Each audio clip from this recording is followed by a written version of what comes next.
Ookeani sügavustes on maailmas paiku, kuhu päikesevalgus peaaegu ei ulatu. See on paik, mis on pisivalt pime, väga külm ja kus surve on nii tugev, et see suudab purustada terast nagu konservikarpi. Kuid hoolimata nendest rasketest tingimustest on seal olendeid, kes mitte ainult ei ela, vaid kasvavad tavapärasest suuremaks. See on üks süvamere kõige kummalisemaid mõistatusi, mida nimetatakse süvamere gigantismiks. Tavalises meres on paljud loomad väikesed, kuid mida sügavamal nende elupaik on, seda enam näivad mõned liigid hiiglaslikuks kasvavat. Loomad, mis meenutavad tavalisi krabisid või mereputukaid, kuid ookeani sügavustes muutuvad nad peaaegu koletislikult suureks. Enne kui alustame, palun likeige ja tellige kanal, see on meie sisuloojate jaoks väga oluline. Aitäh ja nüüd alustame. Üks siin kõige tuntumaid on hiiglaslik isokarpus. Kui oled kunagi näinud väikest keragagandit ehk keldrigagandit maas, siis ta näeb peaaegu samasugune välja. Ainus erinevus on see, et selle süvamere versioon võib kasvada peaaegu 0,5 meetri pikkuseks, nii et see näeb välja nagu tohutu soomustatud putukas, kes roomab merepõhjas. Merebioloogide sõnul elavad need olendid Atlandi, Vaikse ja India ookeani väga sügavates osades. Nad liiguvad aeglaselt ja suudavad kaua ilma toiduta ellu jääda. Kuna merepõhjas on ressursse vähe, on nende keha õppinud energiat säästma, kuid nad pole ainsad. On olemas ka Jaapani ämblikrabi, vähiline, kelle jalgade pikkus ulatub välja sirutatuna peaaegu väikese auto suuruseni. Esmapilgul näeb see välja nagu olend ulmefilmist. See liigub aeglaselt Jaapani lähedal ookeani põhjas, kasutades oma pikki jalgu, et pimeduses toitu otsida. Ja veelgi hirmutavam on kolossaalkalmaar. See ei ole lihtsalt tavaline kalmaar. See on üks kõige salapärasemaid kiskjaid süvameres. Seda on elusana väga harva nähtud, sest ta elab väga sügaval. Teadlaste sõnul on kolossaalkalmaari silmad ühed suurimad loomariigis. Need on isegi suuremad kui korvpall. See on oluline, sest ookeani põhjas pole peaaegu üldse valgust. Isegi kõige nõrgem liikumine või valgus on suur eelis ellujäämiseks. Püsivas pimeduses tähendab suurem silm suuremat võimalust märgata kiskjat või toitu, enne kui on liiga hilja. Aga miks need olendid siis kasvavad nii suureks? Siiani pole teadusel sellele ühtset vastust. Mõned teadlased usuvad, et süvameres valitsev tugev külm on suur tegur. Kuna külmas vees on loomade ainevahetus aeglane, elavad nad kauem ja kasvavad kauem.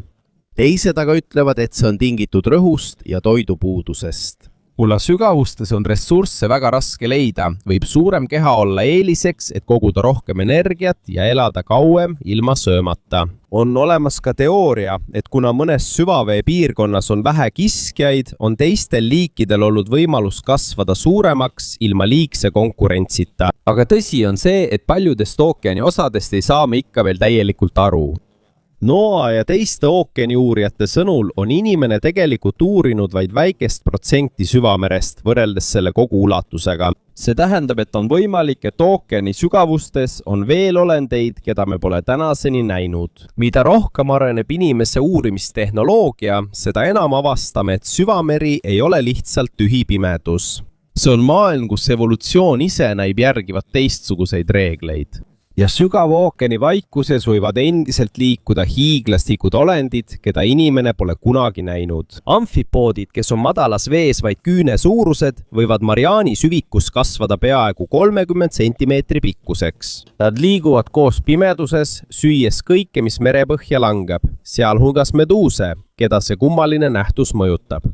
Sügavmeres on liike, mille läbimõõt ulatub üle 1 meetri, mis hõljuvad aeglaselt pimedused nagu kummitused mere all. Veelgi kummalisemad on hiiglaslikud toruussid, kes elavad hüdrotermiiliste allikate lähedal. Neil pole suud ega magu, kuid nad elavad tänu bakteritele oma kehas. Saagi asemel toetuvad nad keemilistele reaktsioonidele, mis toimuvad nende ümber äärmusliku kuumuse ja mürgiste kemikaalide juuresolekul. Nad kasutavad ka energiat aeglasemalt. Kohas, kus toitu on vähe, on see suur eelis, mis aitab kaua ellu jääda. Külmas vees on ka rohkem hapnikku kui soojas meres.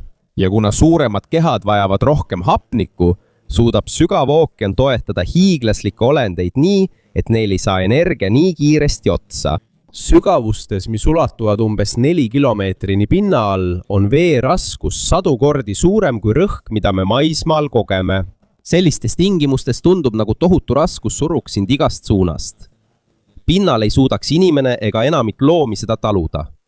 kuid sügavas meres pole see midagi erilist. See on normaalne. Tegelikult väidavad merebioloogid, et just see äärmuslik rõhk võib olla üks põhjusi, miks suured kehad on sellises keskkonnas eelistatud. Väikestel organismidel on nende keha pindala võrreldes sisuga suurem. Seetõttu tuleb iga rakk välise jõu mõju tugevamalt. Aga suuremate kehade puhul on rõhujaotus tasakaalustatum. Seetõttu on nende sisemine struktuur stabiilsem. Siin tuleb mängu ka üks bioloogiast tuntud tähelepanek, mida on juba ammu märgatud külmades piirkondades. Suuremad loomad suudavad soojust tõhusamalt säilitada kui väiksemad.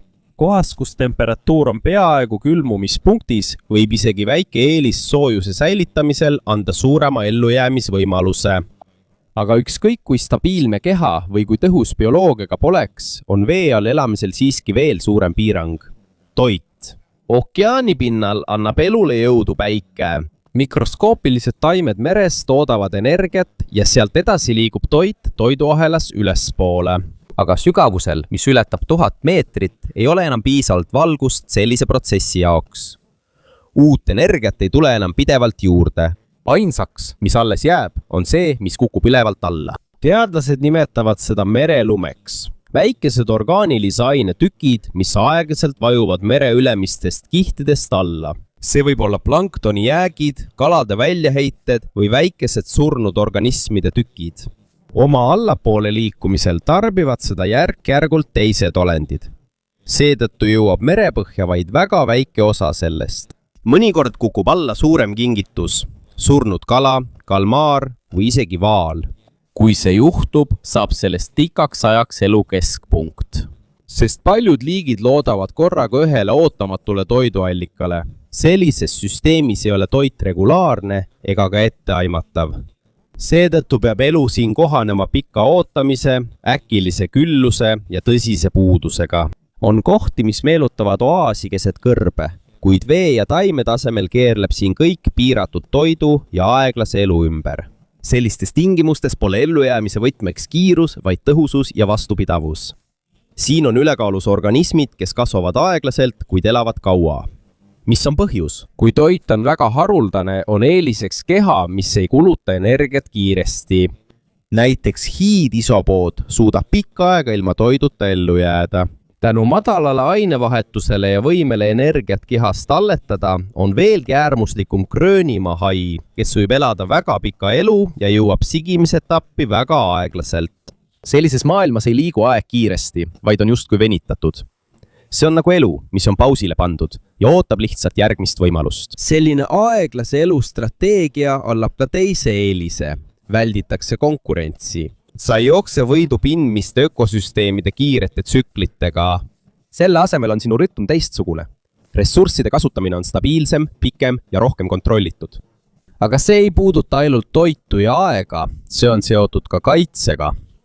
Kesköövööndis on kiskeid vähem kui madalas meres. Ja need, kes siin on tavaliselt varitsusründajad. Nad loodavad üllatusele, mitte tagaajamisele. On olemas merikurat, kes kasutab valgust, et saaki meelitada. On olemas draakonkala, kes suudab tegutseda täielikus pimeduses. Ja on olemas pelikaanangerjas, kes suudab ohvri ootamatult alla neelata. Teisest küljest on suuremaid kehasid raskem rünnata või sisse tungida. Näiteks hiidisopoodil on kõva kest, mis meenutab soomust. Jaapani ämblikrabi kasutab oma suurust ja jalgade pikkust kaitseks ja hirmutamiseks. Okeaani sügavamates osades on olendeid, kes mitte ainult ei kasva suureks, vaid muutuvad oma maailmas domineerivaks. On teatatud hiidkalmaare, kes suudavad kašelottidega võistelda ja jätavad mõlema keha peale arme. Siin pole suurus mitte ainult kaitse, vaid muutub ka relvaks. Isegi mõned meduusid saavad sellisest vormist kasu. Tänu oma tohutule suurusele ja kehades leiduvatele toksiinidele ei julge peaaegu ükski kiske neid süüa. Sügavmeres on see, kui sind ei tasu süüa, omamoodi kaitse. Vastavalt kiskesurve vähenemise hüpoteesile, kui kiskeid on vähe, kaob surve jääda väikeseks ja kiireks. Madalates veetes pead sa peituma ja põgenema. Kuid sügavas meres, kus peidupaigad on piiratud ja aeglane liikumine on tavaline, muutub suureks kasvamine ellujäämisstrateegiana elujõulisemaks. Ka kõik liigid ei kasva suureks. Paljud jäävad väikeseks ja on peaaegu nähtamatud. See tähendab, et ellujäämiseks on 2 peamist strateegiat. Ole kas väga suur või peaaegu nähtamatu. teine oluline tegur on süvamere stabiilsus. Miljonite aastate jooksul pole see peaaegu muutunud. Sama külm, pimedus ja surve. Selle tõttu toimub evolutsioon aeglaselt, mistõttu on mõned liigid peaaegu muutumatuna püsinud juba dinosauruste ajast, näiteks hiidisopood. Ka konkurents on väiksem kui pinnavees, seetõttu on rohkem ruumi, et teised liigid saaksid areneda. Samal ajal kasutavad paljud süvamere hiiglased enne-mädad ka strateegiat. Järeltulijaid on vähe, kuid nad on rohkem arenenud. Nagu mõned suured kalad, kes toodavad vähem mune, kuid nende ellujäämisvõimalus on suurem. Lood merekoletistest peeti lihtsalt legendideks. Kuid teadlaste uurimuste käigus selgus järk-järgult, et mõnel neist lugudest on tegelikult tõepõhi all. Hiiglaslikke kalmaare, näiteks, nähakse elusala harva. Enamasti leiavad inimesed vaid isendeid, kes on kaldale uhutud või võrku sattunud. Need on purustatud, moondunud ja enam mitte oma loomulikus olekus. Seetõttu näevad nad välja palju hirmutavamad, kui nad tegelikult on. Aga isegi nii paistavad silma nende suured silmad ja tugev nokk, mis suudab liha läbi lõigata. Selle asemel, et neid koletisteks pidada, tuleks neid pigem näha kui äärmusliku kohanemise tulemust maailmas, kus peaaegu puudub valgus. Seal on väga külm ja rõhk on ülimalt kõrge. Aga veelgi üllatavam ei ole mitte need olendid ise, vaid koht, kus nad elavad. Inimesed on tegelikult uurinud vähem kui 5% süvaookeanist.